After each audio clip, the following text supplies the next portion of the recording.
I am here with Hilda Labrador. A lot of you know her as Holistic Hilda. She's the podcast director from the Wise Traditions podcast. She hosts that. And she also has a YouTube channel herself. Her channel is Holistic Hilda, and you probably have seen her on Instagram as well. And over there, she shares bite-sized ancestral wisdom. Lots of really inspirational content that she shares. So I'm really excited to have you here today. And I wanted to just start off a little bit by asking you, how did you come to the Weston A. Price Foundation? Marisa, first of all, thank you so much. Let me know if I'm too echoey. No, sounds good. Okay, good. I'm always attuned to sound since I am the podcast host, like you said, and producer. And my story is so interesting. Well, at least I think it is. Everyone has an interesting story, but mine starts before I was born. Basically, when I was in utero, my mom had insufficient vitamin A, which can lead to issues with fetal development, and apparently she was exposed to the German measles. And the doctors told her, your child is going to be born with some serious birth defect, either unable to see or hear or speak. We don't know. And they actually suggested she not have me at all. And I'm so thankful. Maybe this is one reason I'm so thankful for this life, because you can't judge the quality of someone else's life. I was born with a birth defect, and it was serious. But what it was a hole between the lower two ventricles in my heart. I had a hole in my heart. And the doctors started monitoring me when I was little, and they were like, oh my gosh, this kid is not going to live very long. We need to do open heart surgery. So literally, I feel like I had an NDE, a near-death experience, because to do the surgery on the heart, they had to kind of do cryotherapy on my body, bring it down, the temperature super low, so they could work with the heart, sew it up, and put it back in my chest. And so I feel like this is maybe one reason I believe in God. I feel like I was saved from perishing altogether, and I was able to stay on this planet thanks to him. And then I also felt like, oh my goodness, life is so fragile. I want to take care of this body as best I can. I was only 9 years old when I had the surgery, but as I got older, I thought, I want to do everything I can to stay strong, and I want to help other people do the same. Well, at first, Marisa, I thought it was just all about fitness, which I still love to work out every day. That's why I'm in my little hoodie and everything, because I'm about to work out. That's great. But I soon realized there's so many more components to well-being. A dear friend of mine had chronic fatigue, and the doctors had no answers for her. I still think they don't understand what causes chronic fatigue. So she's like, why don't I start playing with my diet? And she is the one that found the Weston A. Price Foundation. She met Sally Fallon Morell at some health fair, and she was like, Hilda, this woman was glowing with health, an older lady, but she just looked so vibrant and well. And she handed me her book, Nourishing Traditions. And so when my friend started explaining it to me, I thought, of course, this makes sense. What man makes is often messed up. I'm thinking about CAFOs versus just like a little farm, that's more natural. And what God gives us is perfect and beautiful, right? So anyway, to make a long story short, I started realizing, oh my gosh, how we fuel our bodies really matters. So I started getting involved in the Weston A. Price Foundation, and one thing led to the next. But I am so thankful, because I was a quote unquote healthy person, but I had no idea how to eat well. I was still serving my kids, Kix for breakfast. I was like, oh, at least it's a low sugar cereal, not realizing how much nutrient density it was lacking. And now, it's eggs and bacon and sausage and all, organ meats. It's all the things that really give you more bang for your buck. And we're going to talk in a little while on how to do this on a budget, because I have 4 kids, you have 4 kids. So we know it's an investment. And we'll talk about that. But I want to hear a little bit more about your story, how you got involved in the Weston A. Price Foundation and Wise Traditions. Yeah, first of all, that is an amazing story. I haven't ever heard that from you before. So thank you for sharing that. That's just, kind of at a loss for words for part of that.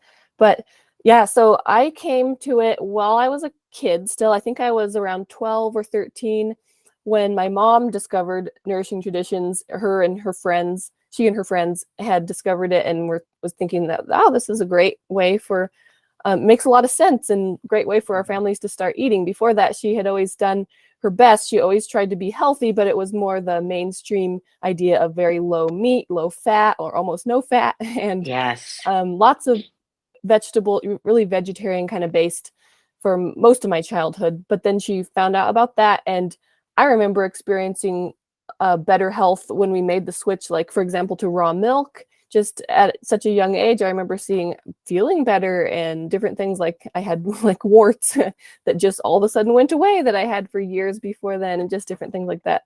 They're like the plantar warts on your feet or whatever. And then so I continued eating that way in my time at home. And then my health kind of started to get worse in my late teens and early 20s. I have some theories. I don't really know for sure why, but we don't have to know, why everything happens for sure. But I think it probably had something to do with an injury and an injection that I received for it. But all that aside, I struggled for a long time trying the different elimination diets and trying a few supplements here and there, mostly trying to work with food and everything, since I had seen that work so well before, and just really struggled for a while. And then my mom again told me about the GAPS diet, because she had seen that here and there. And back then it was still kind of new. This was 2011 when I came to it, and her second edition book had just come out by Dr. Natasha. And so I had been trying vegan. So I had went kind of that way, reading different things about what different things to try. And that was not working, clearly not working. And I was like, I don't know what else to do. And so I decided to try GAPS. It was very different from what I was doing, very heavy on the animal foods, lots of fat.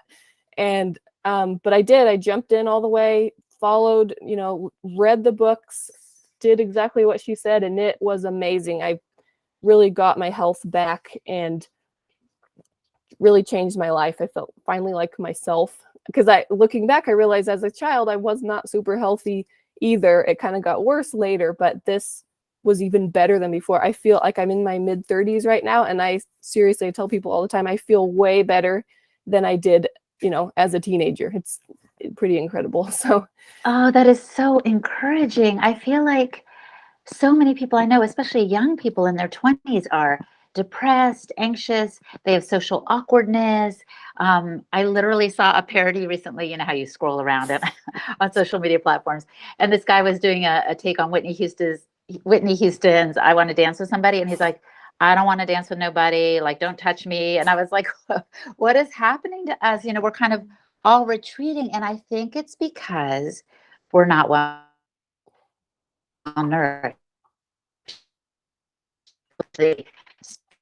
These things are in a bundle with our physical health. So if we don't have the building blocks for a strong body, we're not going to have a strong mind or spirit, or even feel with any desire to connect with other people, which of course we know is like this conversation right now is energizing me. It's encouraging my spirit, the way you followed your intuition and tried different things. And I just want to tell whoever's watching this right now, who's like, oh, easy for you guys to talk, you're healthy now, you're helping people, but see what resonates with you profoundly.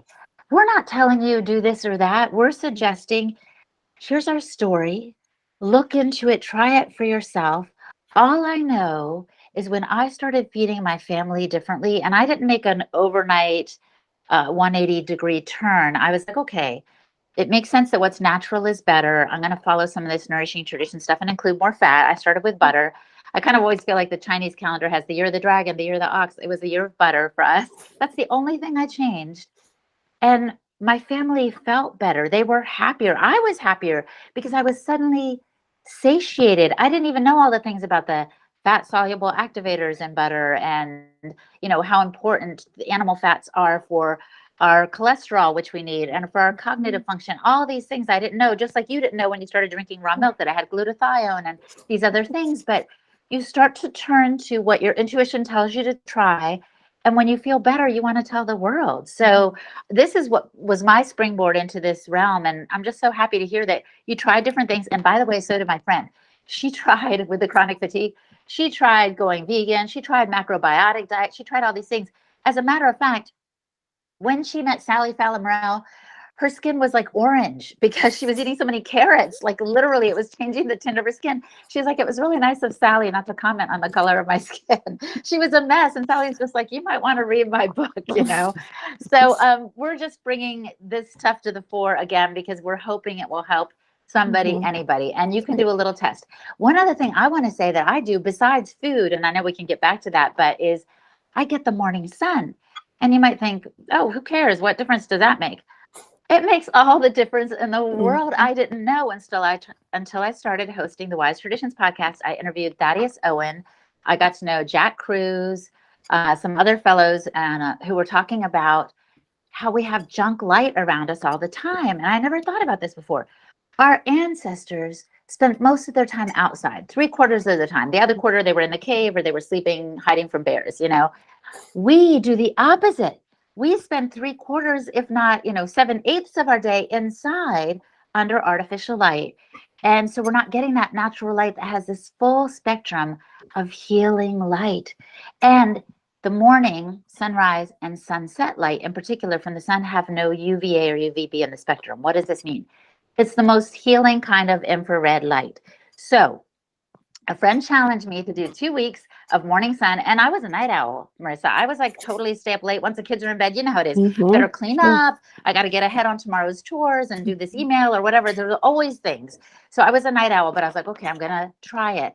My husband laughed at me. He literally was like, we'll see how long this lasts. I never looked back. Once I started getting the morning sun, and what I mean by that is I would get out within 30 to 45 minutes of sunrise. I would just spend 15 minutes outside. This is before we had a dog. Now I definitely get out there. But by letting those rays hit my eyes, get to my pineal gland, it syncs my circadian rhythm with nature. What did that mean? I started getting sleepy earlier. Makes sense. I was getting up earlier, but I was also sleeping more profoundly. It was more restorative sleep. My melatonin production was on point. All my hormones were getting the right signals about what time of day it was. Then I started wearing blue blockers at night. Anyway, I could go on and on, but the point is the sun is also a nutrient. And I've done a podcast with Matt Maruka on this. I think it's called Sunlight, the Greatest Multivitamin or something like that, which I also recommend. So if you're like, I can't afford to eat organic, just get outside, for goodness sakes, just get outside. And that does segue us into eating on a budget. So Marisa, because your kids are still little and at home, talk to us about, just give us 1 or 2 tips for how you manage feeding them well on a budget. Yes, that's a really big one. And yeah, I love that about the sunlight too, before we go into that, because it's the simplest little things where people are like, what difference is that going to make? Sometimes I know I've thought that about different things too. And then you try it and you just see how powerful it is. So thank you for sharing that.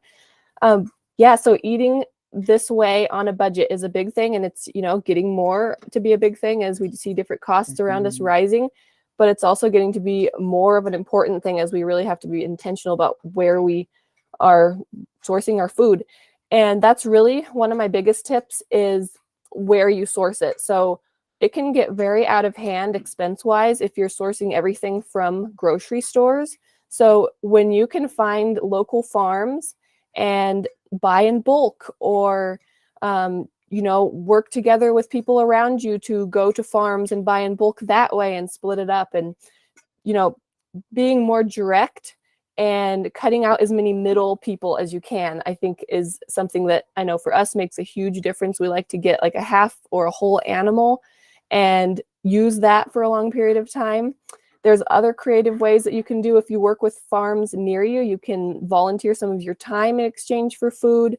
You can, see what they need help with, whatever you happen to be gifted in. Maybe they need a website built or updated or something. Get creative, see how you can barter and things like that in exchange for food. Other tips are keeping it very simple. So cutting out different things that are going to be very expensive. Anything that anybody has spent time processing is going to be a lot more expensive. I love Joel Salatin's example in the book, Folks, It Ain't Normal. This Ain't Normal, about the potatoes. If anybody has read that, about the cost of a bag of potato chips versus the nicest organic heirloom potatoes you could buy at the best farmer's market you could imagine, the potato chips are astronomically more expensive than these potatoes. So you can apply that, just keeping things simple, cooking yourself, and it doesn't have to take a lot of time in the kitchen either, but finding those simple, delicious recipes that use the basic ingredients and yeah, connecting with the farms is important on so many levels. Just Yes. yeah, so those are Yeah, kind and of the I just biggest ones. love your tips. I think the first few, especially, have to do with community. We don't have to go it alone. If you're like, oh my gosh, like I can't manage, find the people near you who are sourcing good food. If you don't know where to start, there are chapters of the Weston A. Price Foundation all around the world, actually. You can go to westonaprice.org, click on Find a Local Chapter, look at where you live. There, it's literally listed by state and then by country, and see who's near you. You might be like, oh my gosh, I'm in Arizona and they're like way out there and I'm over here. You can still contact them.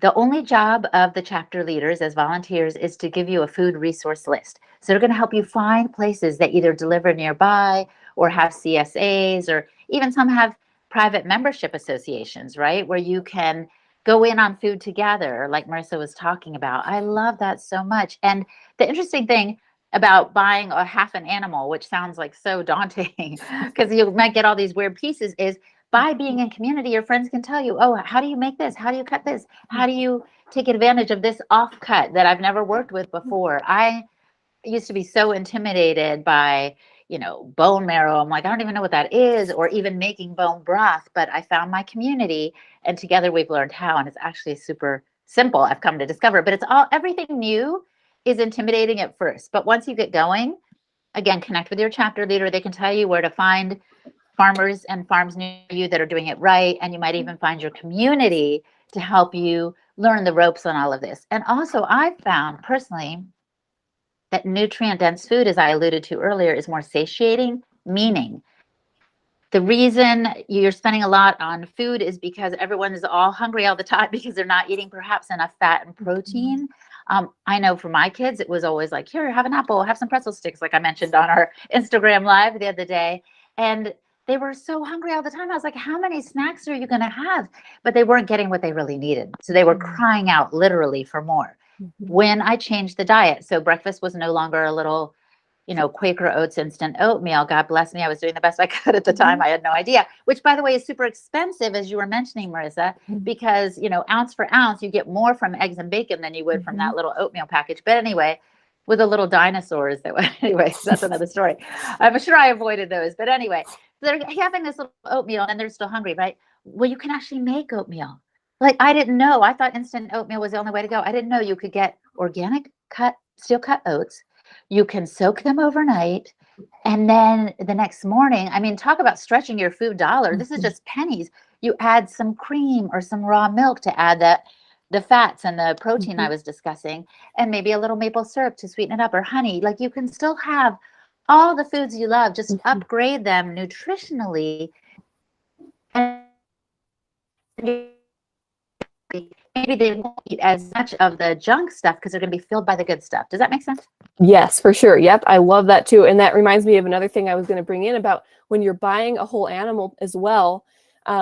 You are getting the whole variety of cuts, like you said, cuts that you maybe didn't know how to cook before and things like that. But they turn out to be things like different bones, cuts of meat with bones in them that you can make with broth. And so having the broth stretches things, and then including all the fat really makes it so you have to use less meat for meals overall. So those things really will stretch your food to go a long way. We have a rule in our family when we have a meal with the broth, that you have to drink your cup of broth before you have a second helping of meat, because nutritionally it's very similar and it has a lot of great benefits as well. So I love that too, using nose to tail.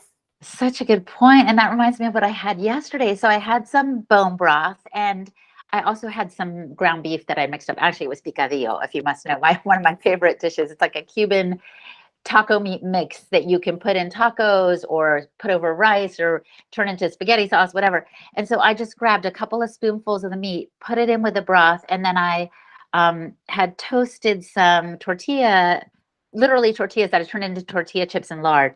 Anyway, it was the most amazing dish, and it was nourishing because it had everything. It had the broth, it had the meat, it had a little carbs, so I was like, this is fantastic. So I think I promised you, Marisa, that picadillo recipe. So I will send that to you in the next 24 hours. You can put it up in the description of this YouTube video. So I'm so happy to eat this way because I didn't even tell you this story, but I don't know if anybody watching has ever had this issue. I was borderline hypoglycemic. And what I mean by that is I would feel shaky if I didn't eat every couple hours. Again, I thought I'm just one of those people. Like I had no idea. I was like, oh, I guess I just have to keep eating. You know, I teach exercise classes in the middle of it. I grab a protein bar or a Cliff Bar. I was like, okay, I just got to keep eating. No, it's because what I was putting in wasn't satiating.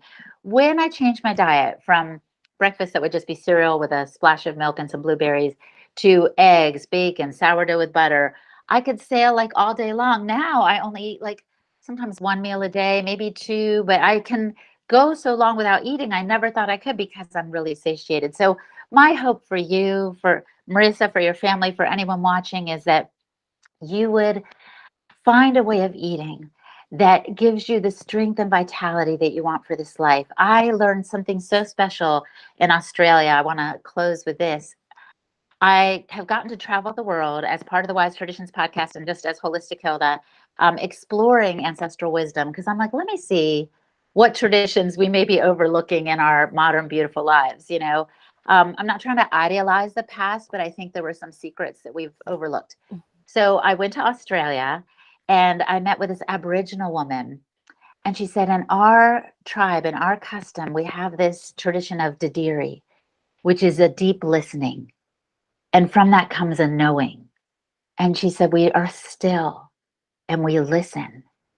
And she and others that I met there, Aboriginal women, said, you know, that they'd heard the voices of their ancestors. And I just think the Bible says, be still and know that I am God. If we're still, we're going to hear something true. But I know it's busy, a busy time when you've got little ones and we're always kind of running 100 miles an hour, but we've got to find that time to be still and listen, whether it's breath work, prayer, meditation, you can call it whatever you want. But I suggest if you spend some time and even let this message we brought to you today resonate with you, see what you need to act on. Because my hope is that everyone will live their best life at 100% at every age and stage. And that's why I bring, you know, ancestral wisdom in little bite-sized pieces. I add humor on my YouTube channel and on my Instagram because I just want to make it entertaining and engaging, but also I want it to be effective for you. So please comment below if you have things that you'd like to hear from Marisa. I'll just close with saying where you can find me. And then Marisa, you should tell folks too, because I hope to post this on my YouTube channel as well. So I'm Holistic Hilda, a voice for healthy living. I've got a website, holistichilda.com. I actually am a health coach, but I'm also a podcast coach. If anybody wants to start a show, reach out to me. I love to do one-on-one coaching, and I might start a group soon as well. I travel the world. I try to put snippets of what I learn on my Instagram, Holistic Hilda. And I have a book I'm working on too. So stay tuned. Oh, and the last thing I want to tell you is in March, I'm going to go to Minnesota and jump in an ice hole. And that might sound crazy, but I have found that cold therapy, cold adaptation, challenging my body helps my spirit and my mind and my overall health. It lengthens the telomeres, makes you live longer, revs your mitochondria, all the things. So if you want to join me, go to my website. Go to my website, and I hope to have a little link up there soon for a fire and ice retreat in Minnesota. If you don't see it, just DM me on Instagram and I'll get back to you. But I love to have people join me on my adventures. And last and hopefully least, I'm going to Switzerland, Marissa. I'm going to Switzerland in July with Tanya Teschke, the author of The Bordeaux Kitchen.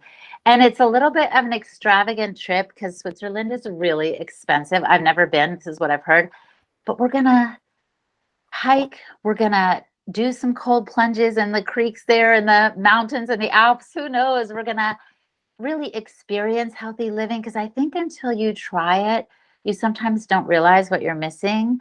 And this might be a wonderful gift that your partner can give you for Valentine's Day. I don't know. It is a treat for me too. Sometimes I pay for things out of pocket just to have the experience because I've realized life is short and I want to go for it.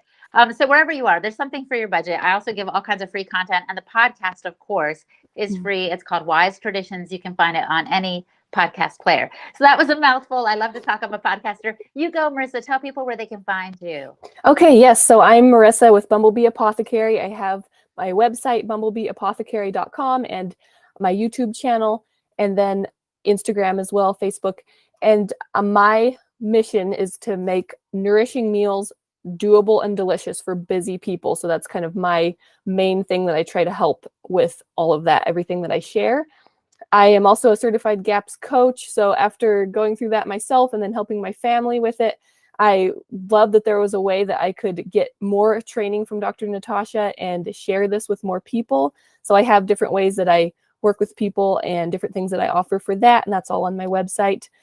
And yes, so make sure that you guys on my channel go over and check out Hilda's channel and subscribe to hers. Check her out on Instagram. I love following you on Instagram because, like you said, you keep it light and fun and just keep it little bite-sized little pieces for what you're doing, and you keep it just very, it feels doable and like taking a deep breath and like, okay, this is all good. It's all going to be okay. We don't have to stress about any of this at all. That's right. Oh my gosh, Marisa, this has been so fun. I hope we can connect again sometime. Maybe we'll do another live or just connect in person. I just feel like there's nothing like that, which reminds me, I'm doing an event at Polyface at Joel Salatin's farm, which is in Swoop, Virginia, and that's going to be June 10th. So I haven't put it up on my website yet, but if anybody wants to come, like there is just an energy that we can exchange, you know, through touch, through connection, being near each other, exchanging our DNA and our microbiome, diversifying all that good stuff. And it's going to be wonderful. My friend Mary Reddick is coming. Stanton Hom, who's this wonderful pediatric chiropractor, he's going to talk about fertility and actually about giving our little ones a healthy start on life. So it's going to be amazing. And of course, there's Joel himself. So one way or another, we'll get together again. I'm so thankful for you. Thanks for hosting this little live. And maybe I'll do it next time and learn the ropes, because that would be fun to have you on my channel. I know this will be on both, but you know, just to do it a different way. So thanks again, my friend. Stay well and give my love to your family. Yes, you too. Thank you so much for being here. This was so great. It was. See ya. Bye.